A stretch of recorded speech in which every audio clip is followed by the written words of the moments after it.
Приветствую всех любителей цветов! Сегодня я хочу рассказать о необычном растении, которое считается одним из самых красиво цветущих и востребованных в комнатном цветоводстве. Называется мединилла. В качестве домашней культуры в основном выращивают мединиллу великолепную.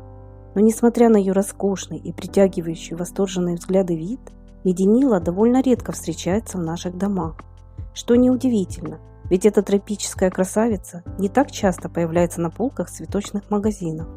К тому же такой шикарный южный цветок требует к себе некоторого внимания и знаний по уходу. Основная сложность выращивания мединиллы заключается в поддержании оптимального для нее температурного режима и уровня влажности. Однако, если вы с ней подружитесь и найдете к мединилле нужный подход, это потрясающей красоты растение с лихвой вознаградит вас своим шикарным цветением и не менее привлекательной декоративной листвой. На сегодняшний день этот цветок можно приобрести в крупных цветочных супермаркетах и через интернет-магазин. Но имейте в виду, что за объемный вазон со взрослой цветущей мединиллой вам придется прилично заплатить. Не могу сказать, что она стоит каких-то баснословных денег, но и дешевой эту культуру не назовешь. Однако для тех любителей цветов и коллекционеров редких растений, которые стремятся окружить себя красотой, напоминающей цветущие тропики, мединилла будет настоящей находкой. Кстати, хочу попросить зрителей, тех, кто уже имеет в своей цветочной коллекции это красивое растение, поделитесь своим ценным опытом. Я буду благодарна всем вашим советам, лайкам и комментариям.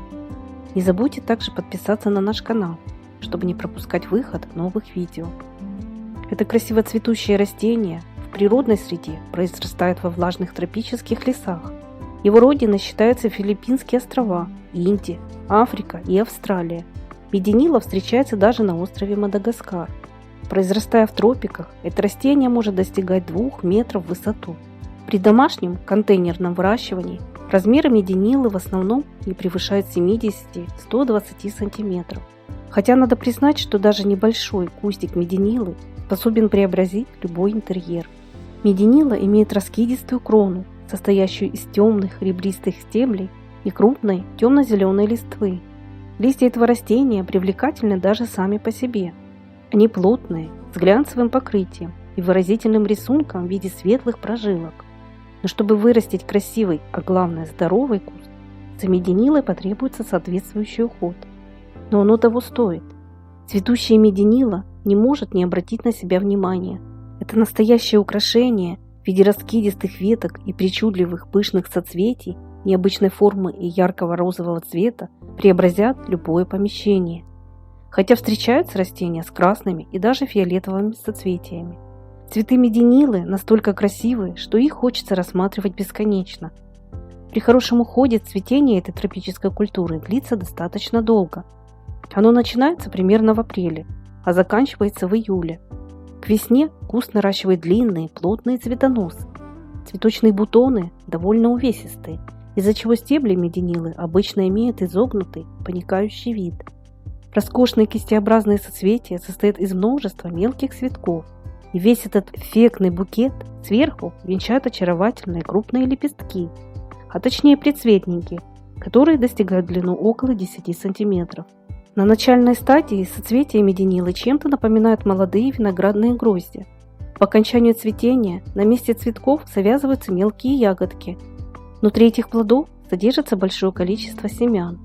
Весь этот роскошный букет соцветий и ягодных кистей прикрывают красивые удлиненные листья.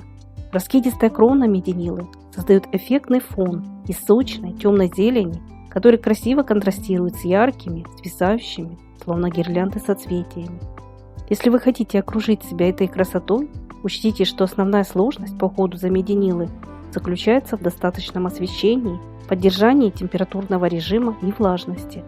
Эта тропическая красавица не терпит сквозняков и сухого воздуха, поэтому возле кустов даже рекомендуют ставить специальный бытовой прибор, увлажняющий воздух в помещении. Этот цветок также не любит резкие перепады температур. Учтите, чем жарче в комнате, тем выше должна быть влажность воздуха. В противном случае объемная листва мединиллы будет активно испарять влагу и со временем просто начнет усыхать. Серые пятна на пострадавшей листве существенно снизят декоративность растения. Летом вазон с мединилой можно выставлять на свежий воздух. Но несмотря на то, что эта экзотическая красавица родом с юга, она не терпит прямых лучей солнца. Следите также за холодными сквозняками, от которых растение также может серьезно пострадать. В жаркое время года крону мединилы потребуется опрыскивать теплой, мягкой водой из мелкодисперсного пульверизатора. Однако учитывайте, что попадание на соцветие крупных капель воды нежелательно. Для этого цветка очень важен правильный переход с теплого периода с активной вегетацией на зимнее время. Мединиле просто необходимо создать условия покоя.